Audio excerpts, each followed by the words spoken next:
Welcome to the Generational Awakening YouTube channel. Our aim is to encourage, equip, and empower Christian leaders and parents to effectively nurture the next generation to become resilient, lifelong disciples of Jesus. And today we welcome our special guest, Paul Marsh. Paul, originally from the UK, and his wife, Geneviève, who is Swiss, have been married for 39 years and have 3 adult children. For the last 35 years, Paul has trained adults and young adults, including Youth with a Mission schools or YWAM schools, and leadership training. Paul is currently a member of the steering committee for the College of Family Studies in the University of the Nations and president of YWAM in French-speaking Switzerland. He has taught in universities and led seminars and consultations for various institutions.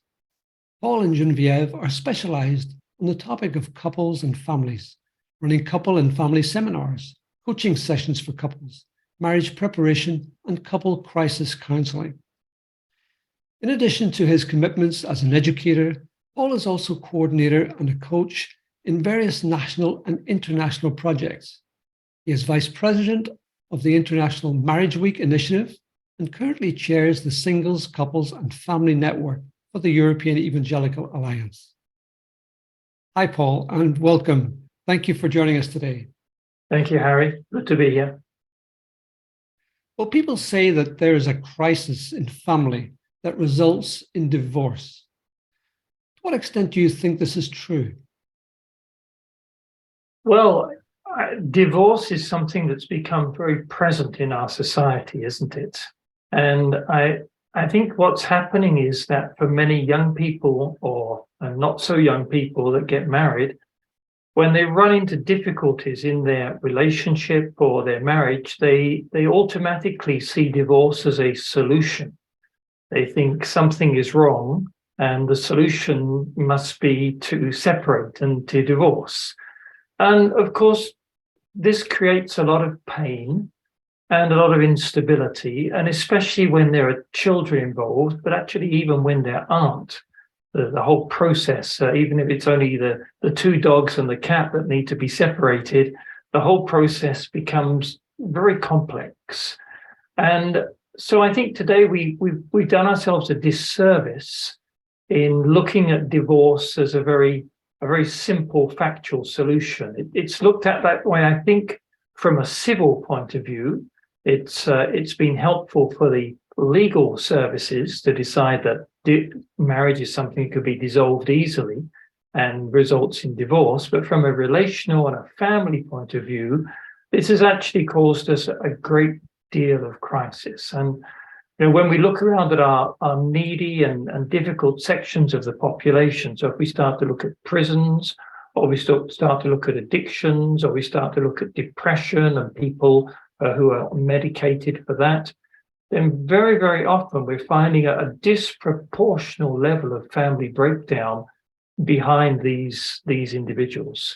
And you can't say that everything is due to the divorce, but it becomes very clear that the instability and the breakdown of the family is a big contributor. So yes, I really do think that we have a bigger and bigger crisis going on today without realizing it. We think that divorce is easy. The politically correct answer is, oh, you just do it and then you get over it and it doesn't matter. The reality is very, very different. And we're now on our 2nd or 3rd generation of divorced kids who don't really know how anything works anymore.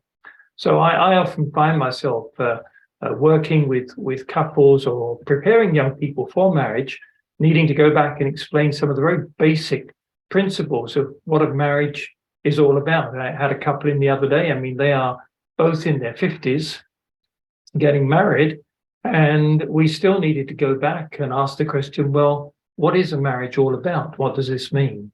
So that they could handle that a little better. So I don't think crisis is too strong a word, and it explains a lot of things that go on in the society around us and a lot of the pain and difficulty. Yes, and we've seen much of that pain as well in some of the people and relationships that we have known, and certainly many families are suffering because of that. Yeah. Well, what led you to start a network for singles, couples, and families? Yes. Well, the reality is that when we became involved in the European Evangelical Alliance, principally because of the work of Marriage Week, actually, Marriage Week is a sort of once a year event that targets the idea of commitment in couples and runs for just 1 week in pretty well all the nations, nearly 30 nations now globally. And so we were working in that sphere. Being inside of the European Evangelical Alliance networks, I realized there was very little offered in terms of couples and family. Harry, the work you've been doing with children, of course, goes right into that area, hits it from the other angle. But then I realized too that in the society we live in today, very, very many people are singles. In fact, strangely enough, even inside our churches, many people who are living together still consider themselves as singles. So we have a sort of a strange mix of these things. And yet when we talk about a family or we talk about a couple, there's a sort of exclusion zone that goes around it. And I realized that although every single is really part of a family, they very often don't feel they are.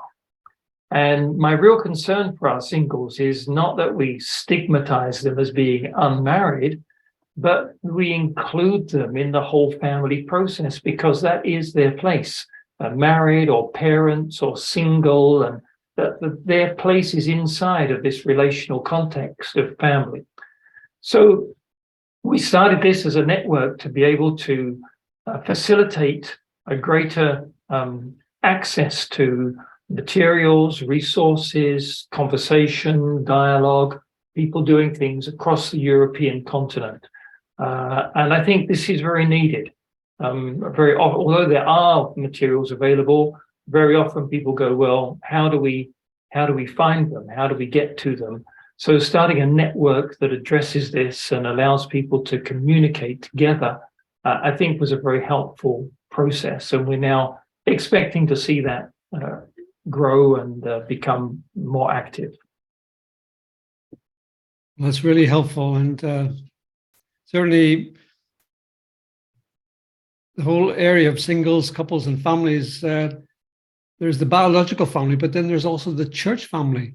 Yes. And we interrelate and influence others, whatever our state is.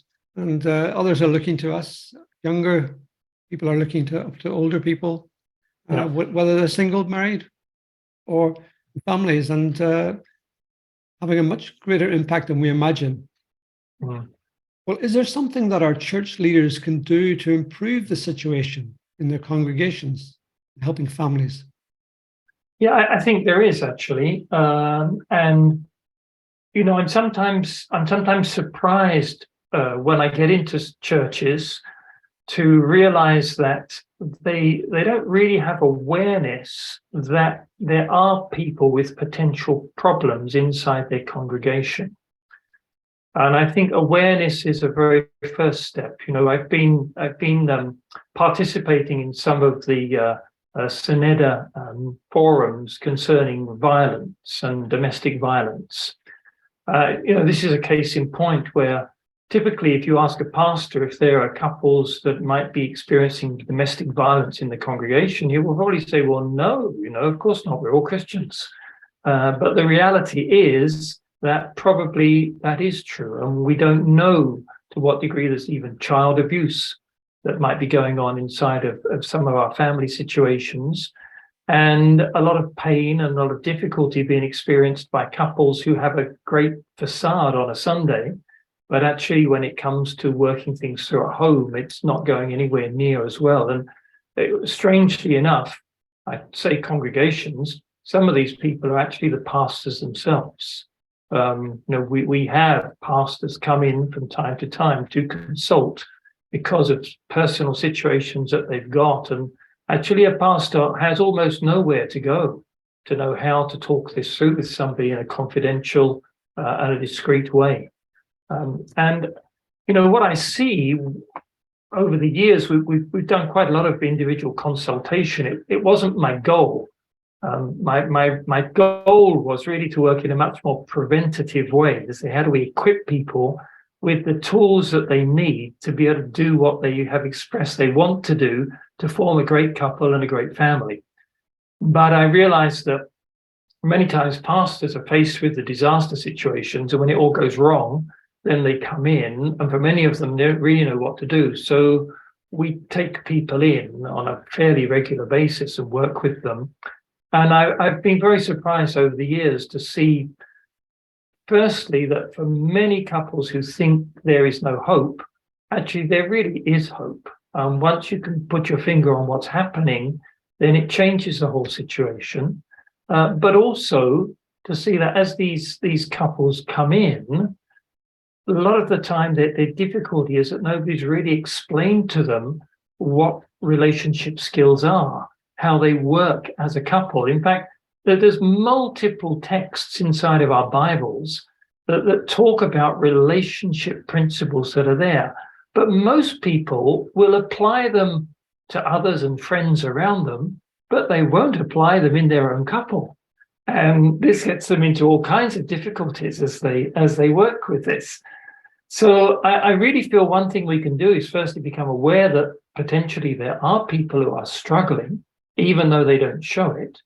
And secondly, to ask ourselves the question, well, how do we equip people? What's the understanding, the education, the relational skills that they simply need to learn that makes something happen? I mean, I talked to a young couple the other day. They came in because he was having a bit of difficulty with some more violent reactions where he would lose his temper inside certain conversations. And, as we talked, and we talked about how the wife spoke back to him, I said to her, well, just a minute, when you get in this situation, how do you frame what you're trying to say? Because if you're just battering back at him with an opposing view, this is not going to help. Why don't you try something slightly different and ask him for permission to express your opinion? Just say to him, well, listen, is it okay if I tell you what I think? And if he says yes, he's probably going to listen. And if he goes, no, not now, well, it's not the time and you'll need to do it at another moment. And a very simple reflex like that can defuse a situation that can get very difficult.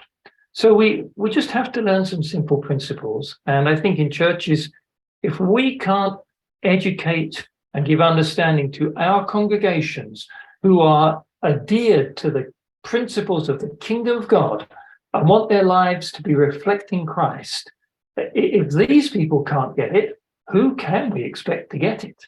If they can't be living something out that works, is there hope for anybody? So I think we really must look at our churches and go, here's my first workplace where we have to make these things function. So that's why we started this network, to allow a much better sharing and interaction and resourcing across the European continent. That's great, but certainly a very real need, and that's something which, even in our own church community, we have had people coming in and just sharing about biblical principles of nonviolent communication, and it's been really, really helpful. And I know my wife and I have also greatly appreciated just some of what we've been learning in those contexts. Well, what kind of resources are available for churches that you could recommend? Yeah, actually, surprisingly, there are a lot. And sometimes that actually is a disadvantage. Too much choice can be difficult at times, and we need to narrow them down a bit. So, we've tried to focus in on things that are inexpensive and need very little official training to be able to use, because these are areas that we can multiply quite quickly. Of course, there are many books available, and some of them are much better than others, or depends where you're coming from. But things that we've used, for instance, with great success are work like the marriage course that came out of Holy Trinity Brompton in the UK. And they've now come to the place where that's become really very available online. And there are a number of languages that are involved. We were involved in translating this into French and into German here in this part of Europe. And many people have used this because all they have to do is get a group together, press the button, provide some refreshments, and the course works. And that makes it very good. I think too, there are other simple resources that we can use, which work in the same way. Well, actually, Holy Trinity Brompton also produced a marriage preparation course that's there, as well as a parenting course. But there are other things around that are really useful for us that look more in the inventory side of, okay, how do we evaluate somebody as a couple? Or they look at the personality side and go, well, what are your respective personality traits and how does that work together? And how do you, or they look at the intercultural idea, because many marriages today, well, actually, you could say all marriages, but many of them are coming from different nations that do have different cultures. So I was speaking yesterday with an Indian married to a Peruvian. Well, these two cultures are really quite distinct in the way they operate. And we need to understand something about that as we're trying to work out what's going on. So there are many resources in all of these different areas. And I think that if we start looking around and go, well, what can I use that's relatively simple to use and doesn't require me to do 3 years training to be able to actually put it into practice, then there's some very good stuff around, and some books that we can go through as well. There was one by Les and Leslie Parrott that I've used on many occasions called Saving Your Marriage Before It Starts. And this is an excellent little book and can easily be used as a study guide to work things through with a couple, or a couple that's interested in something much more biblical. There's a book called Family as God Intended, which is by Don Kirkby. He's now dead, but he's left a heritage of quite a small book, which is stuffed with great scriptural references and principles and questions that a group could easily work through. So there are materials that are quite easily and quite cheaply available that can do a lot of good. Well, as a ministry to children, we are particularly concerned about supporting parents in their role. And as you say, really raising up the children and the young people to have a strong awareness of what family is and what a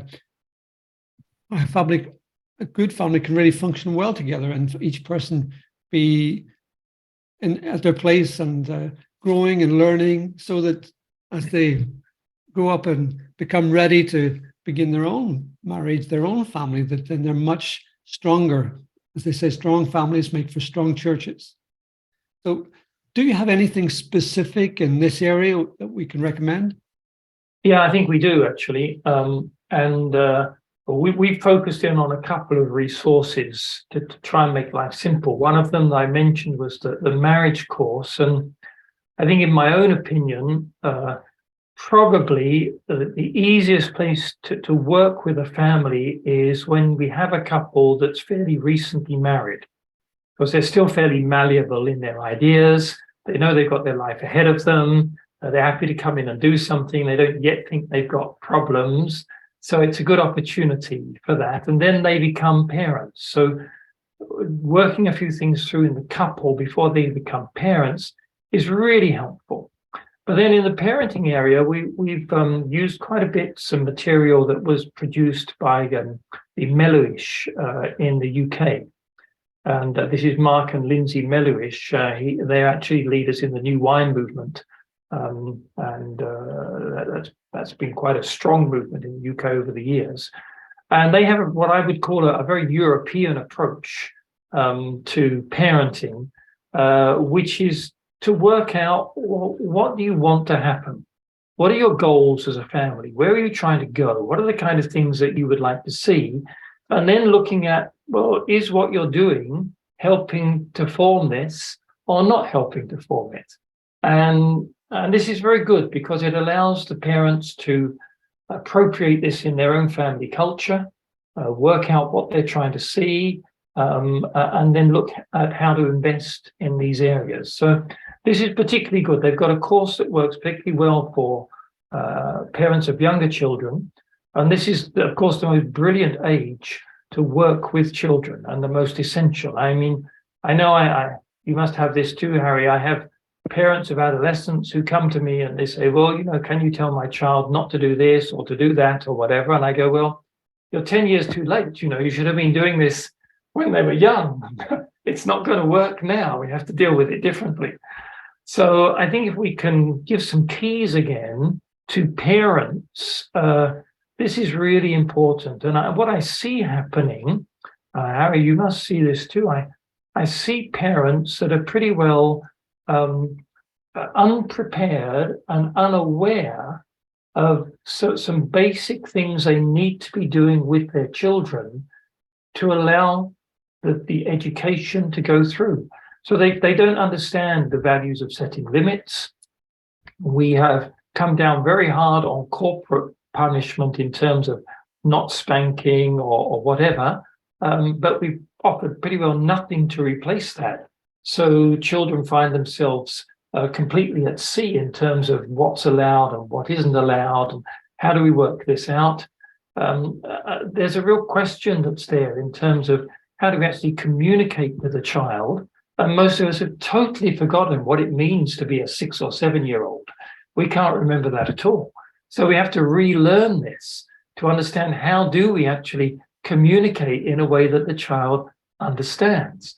These are not complicated things, but unless we deal with them and work with them, then it doesn't happen. Then we have basic physiological things. I get parents come in, I start asking questions. Well, is your child drinking enough? Are they sleeping enough?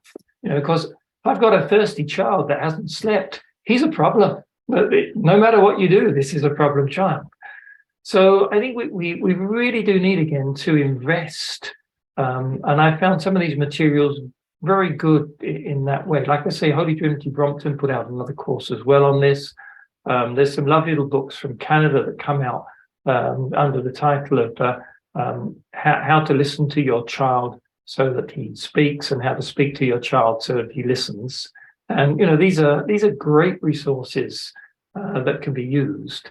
And probably, as you say, Harry, if we can invest today in the younger generation and take that through into adolescence, and there again we developed a different course format for adolescents, then perhaps we can address the whole question that young adults simply leave the church because their basis, they don't feel understood, they don't feel it's relevant, they don't know what it's all about, and they're angry with everybody actually and don't realize it.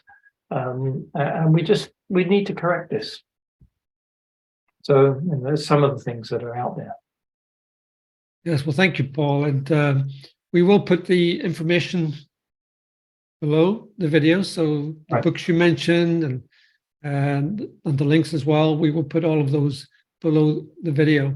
Well, as we conclude, Paul, what final thought or call to action do you have for our viewers?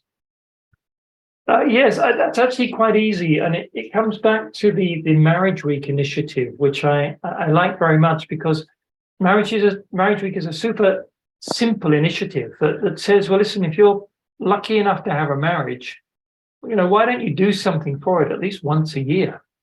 And I was in a restaurant a few years ago, Chinese restaurant, and there were some journalists there. They were in there drinking their coffee, and we got talking. And one of them said to me, listen, you don't really think that just for a couple going out once for coffee is going to save their marriage, do you? And I go, well, yeah, actually, I really think it could.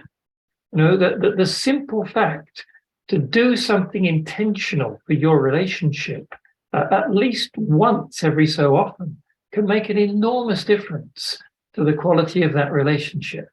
So I think my position on this would be, don't think complicated and don't think expensive.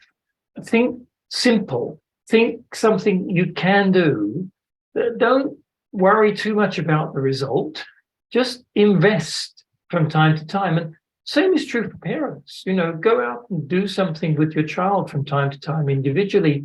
Invest just a little bit of energy and effort into it. And the results from that can be very, very surprising. So I really believe that making a difference isn't complicated, but we do have to be intentional about it. And we do need to get our expectations down and to try to do something that we actually can do and we can afford to do and we have time to do. And as we do that, I think if everybody does that, then we really do start making a big difference in our families. Thank you, Paul. It's full of wisdom and common sense, which I believe is also very much Holy Spirit inspired, and again, something very accessible to us. And I agree that it's what's also been making a difference in our own home and family, and just taking the time to do things together, however simple it is, and enjoying each other, and seeing how God just deepens that relationship with himself and with each other. That's right.